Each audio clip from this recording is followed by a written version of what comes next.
Hello and welcome to the Columbia Daily Tribune's Behind the Stripes webcast. This is Tribune sports editor Joe Walljasper along with Tribune football beat writer Dave Matter. Dave, after a long weekend in Lubbock for us and the Tigers, some questions have emerged about the kind of the direction of this team.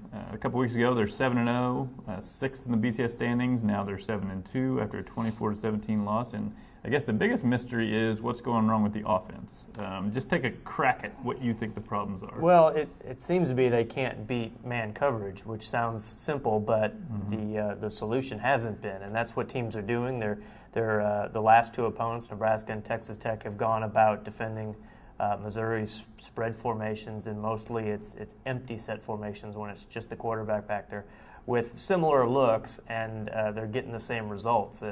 Receivers aren't getting as open as they were earlier in the year, although they did think that they were open more against Texas Tech than they were in Nebraska. And Blaine Gabbert's accuracy just has not been very good. Their timing is way off with Blaine and his receivers. He's overthrowing guys a lot. He's targeting his outside receivers more than he was earlier in the year, and they're just not connecting. They've had some drops. Hasn't been all on Blaine.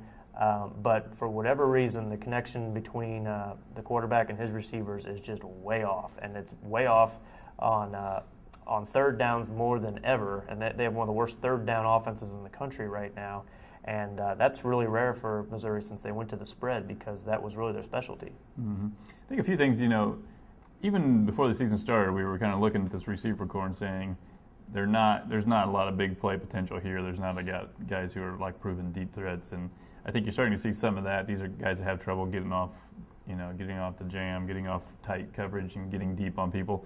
I did think they were getting a little bit of separation against Texas Tech, but I think maybe one of Blaine Gabbert's weaker points as a quarterback is accuracy on the deep ball particularly. And even when those guys are open, he was overthrowing them by a pretty healthy margin. It wasn't just kind of off their fingertips. So that's part of it. And that's kind of something I think that has existed for a while, but as they were facing more zone teams, it's not that big of a deal because they're getting room to operate and they can throw underneath. Basically what they're seeing is defenses that are daring them to A, beat them over the top, or B, run the ball on them. And I think that's kind of part two of this equation is their running game, I think, is kind of so elementary almost that it's considered not a good option, at least by them, even though it does seem to work better than they give it credit for, I think, sometimes. It certainly worked in the beginning of the Texas Tech game, and they got away from it a bit. So I think it's those two things. Teams are realizing that, all right, how do we make Missouri beat us with their worst aspects, and it is throwing the ball deep and running the ball. Yeah, and the running game itself, if you just look at the numbers, they're averaging 4.8 yards a carry, which is exactly the same as Kansas State, and they have one of what's considered the best running attacks in the country. So there is something there. I think, like you kind of mentioned, that they're so limited in structure. They have so few options to when they want to go to the running game that it becomes ineffective, and then they just kind of scrap it and don't use it as much. In the second half the other night, they didn't have a lot of opportunities to use it.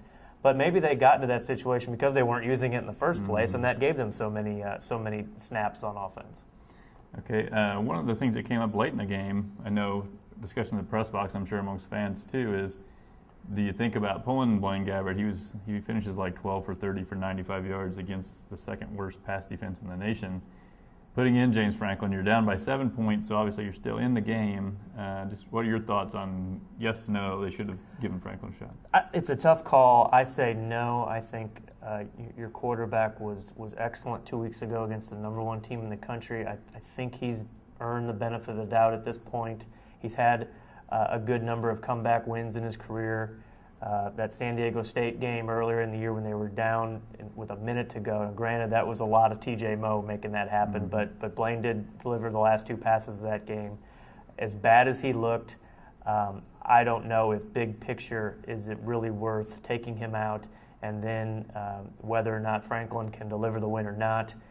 Do you have yourself a bigger problem? Texas Tech has been able to manage a quarterback system where they demoted their starter, Taylor Potts, and he didn't start the other night against Missouri, but they were able to bring him in because Potts was gritty enough, he was mature enough to handle that demotion and come back and lead his team to a victory. I just don't know if Missouri's situation, if they would have the same outcome. I just don't know if it would mess with chemistry, if it would mess with leadership, if it would mess with Blaine. I don't know how he would respond to that. So ultimately, you gotta win the game. I think that's what Gary Pinkel has to do. But other factors, I think, might be in play too. I will, in your favor, I will say, first of all, on the final drive that Missouri had, he did, as bad as he'd played the previous rest of the part of the game, he actually did put 2 balls that should have been caught in the end zone that were dropped. And drops were a big problem all game. So his stats make it look like it was a worse game than it was. With that being said, I don't really get into the idea of why people are so protective of the psyches of quarterbacks as opposed to any other position on the field or any other position in any sport in the world. Anywhere else, a Cliff Lee can have a bad game and get yanked and nobody acts like, he'll never mentally recover again. I don't quite get that. And I also think that the way teams are defending Missouri, almost their best play has become you drop back, you let your receivers run downfield, the other team's got their backs turned running with them, and then you just take off running. And Franklin is a guy that he's not as fast as Gabbert, but I think he's more interested in running. There's less of a downside if he were to get drilled. Right. To me, that could have been maybe a play that gives you a spark. Just turn him loose a little bit and just see what happens, because they had numerous possessions. I mean, the defense, they had that bad patch in the middle, but they had a ton of chances to tie it up. Yeah, they really did. I guess I kind of would have liked to see him just give the kid a shot. Whether he's not your best quarterback, he's not the starter going forward regardless, but just a series or two and just maybe he can make it happen. They didn't. Pinkel, I think, is pretty loyal to the starting quarterbacks. I don't recall him pulling guys for reasons other than injury. Yeah. When Brad Smith came out at that infamous Iowa State game in 2005, he was dealing with a concussion, and Chase Daniel, delivered the win and saved a lot of people their jobs. But yeah, that was a much different situation. David Yost as the offensive coordinator. Now, this is the job that is the most second guessed in all the sports, I would say. The quarterback may be the second most, but anyway, I think offensive coordinators maybe are more second guessed than head coaches anymore. But anyway, he's been under some fire, rightly or wrongly. Your opinion?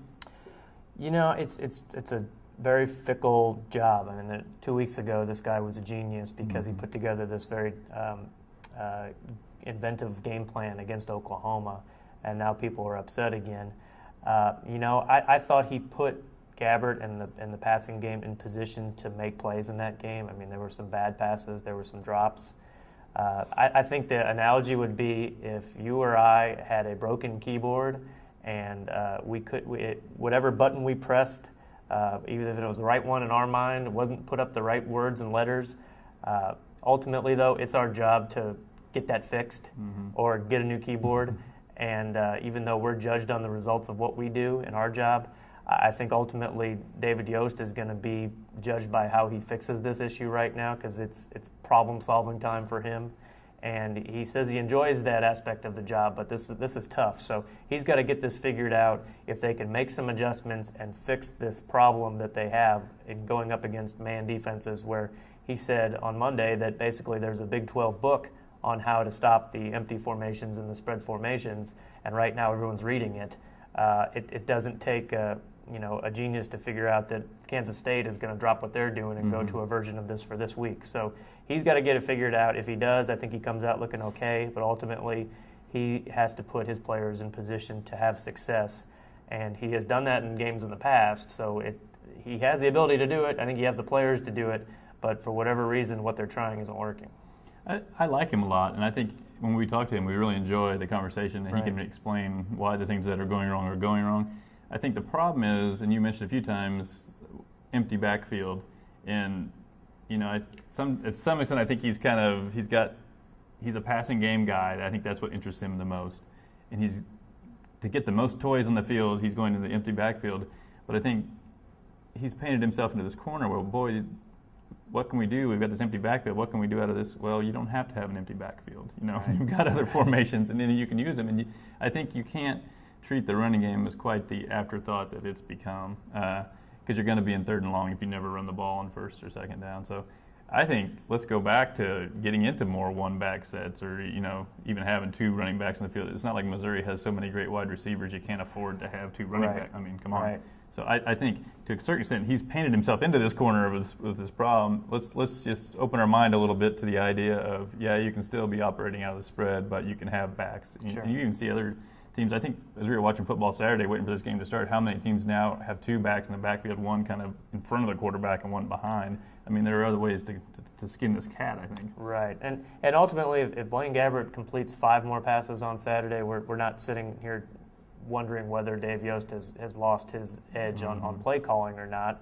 But the quarterback is his responsibility. He coaches the quarterbacks. So, he's got some responsibility in all this, some accountability. And to his credit, he was great on Monday explaining things to us. He's very transparent in telling us what's wrong and what they would like to be able to do and what is holding them back. And I give him credit for that, because a lot of coaches would just go into the coach speak and they give us the song and dance about not executing. And David spells it out. So, I think he deserves a little bit of credit for that. He knows what's wrong. It's not a matter of that he's completely puzzled on this. It's just time to figure out what they can do to fix it. All right, lastly, Missouri facing a team that's sort of the opposite of theirs in that they beat Texas badly, throwing only 4 passes, 9 passing yards. It's almost unbelievable in today's college football that you can do that. Just your thoughts on how Missouri matches up against a team like that. Well, I think they can handle the K-State offense. A year ago they really bottled up Daniel Thomas, and it was a different K-State offense back then. They were a time of possession team last year where they would just pound away with their running game and just try to keep your offense off the field. I think now they're a little more confident in their offense, where they can go at a little faster tempo, and not like Missouri does or like Oklahoma does, but a little more conventional in that regard. But Missouri has to do a good job on the quarterback now also, because they used a different quarterback last week, Colin Klein, who was a runner and actually ran for more yards than Daniel Thomas. So you're kind of treading back into the Nebraska territory, because it's a very similar offense. You'll see a lot of zone read and some option stuff. So Missouri's got to be on their toes, and they can't have the assignment issues that they had against Nebraska. But I think they can at least have some confidence in the 21 career games that Thomas has played at Kansas State. Only one team has held him to fewer yards per carry than Missouri, and that was Nebraska earlier this year. So they've done a good job against him. Generally, they do a good job against kind of downhill, between the tackle running games.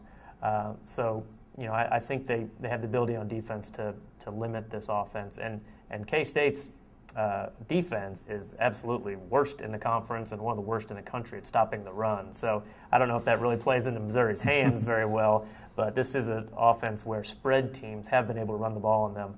Not just Nebraska, but Baylor and Oklahoma State had huge days running the ball on K-State. So maybe Missouri has some hope there, but you never know what they're going to end up calling. And they're part of their big march against Texas. I think they came up with 5 turnovers, so it's not like their team, I think, that just goes out and stonewalls people. Right. All right, well, we'll see what happens Saturday. Tune in next week when we will discuss the K-State game, and look forward to the trip we all have been pining for, Iowa State.